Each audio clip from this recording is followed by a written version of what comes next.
Shalom, damai di hati.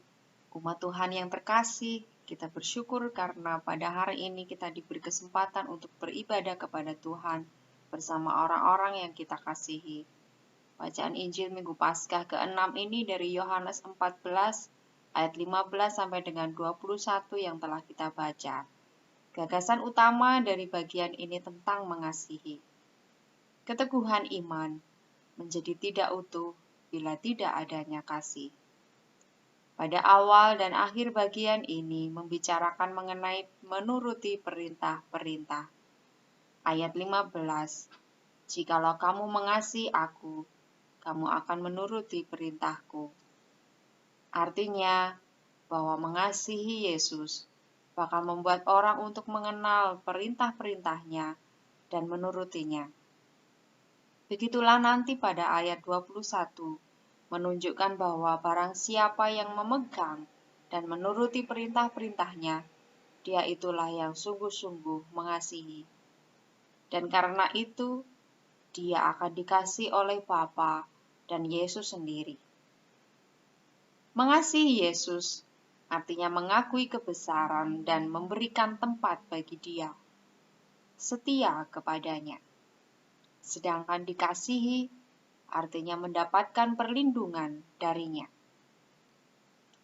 Umat Tuhan yang terkasih, mewujudkan kasih bukanlah hal yang mudah, sebab pada kenyataannya tindakan mengasihi kita tidak berbalas dengan kasih pula. Kadangkala yang terjadi, malah kita dimusuhi atau dibenci. Namun kita belajar untuk tetap mengasihi, meskipun diperlakukan tidak baik.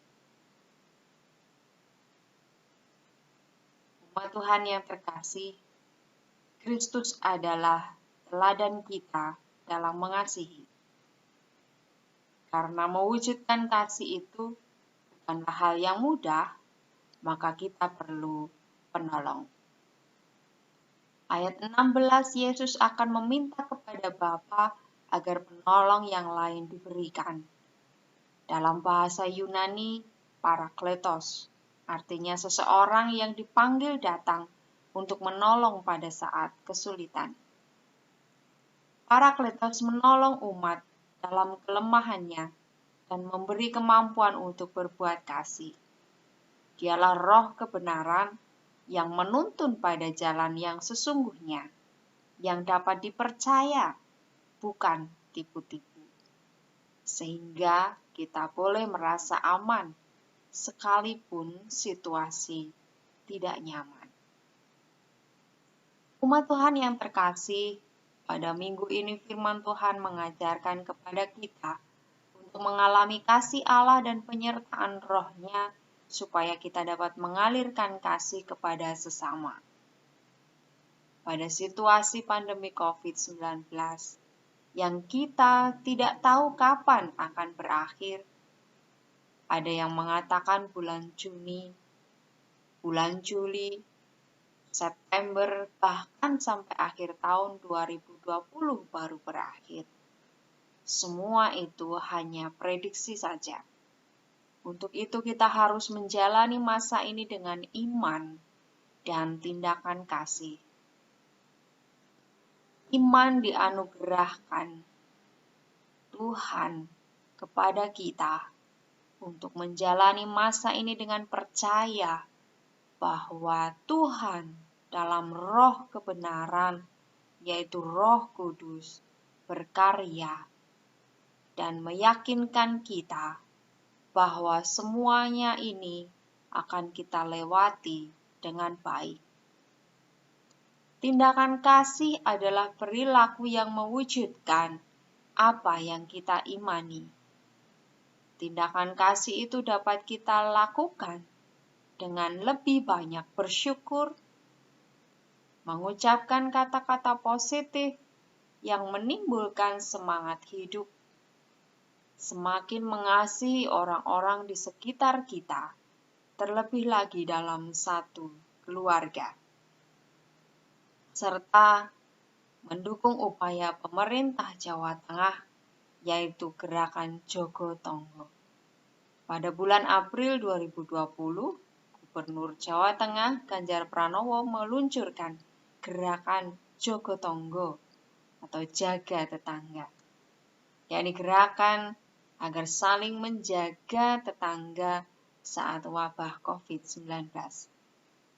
Bahwa warga secara gotong royong melawan penyebaran dan penularan COVID-19, serta menjaga ketahanan pangan warga agar tidak timbul masalah baru karena wabah ini, yaitu kelaparan. Marilah menguatkan ketahanan pangan dengan hidup hemat, tetapi juga melaksanakan gerakan menanam dengan mengembangkan potensi ruangan, halaman, atau kebun dengan tanaman-tanaman produktif.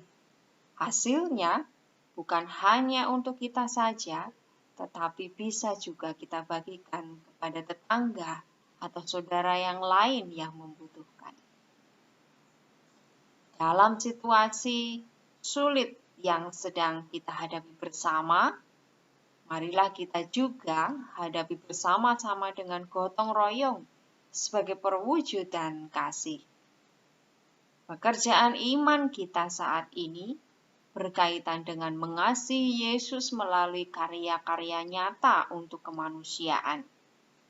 Itu artinya gereja, yaitu kita, mengasihi Tuhan Yesus dengan semakin menjadi saudara bagi sesama, semakin berbela rasa dengan saudara-saudara yang membutuhkan. Iman kepada Tuhan Yesus harus menjadi nyata dalam perbuatan-perbuatan kasih yang dikerjakan. Kiranya Roh Kudus menolong dan memampukan kita untuk mewujudkan kasih kita kepada Tuhan Yesus lewat pekerjaan-pekerjaan rutin harian kita. Tuhan Yesus memberkati. Amin.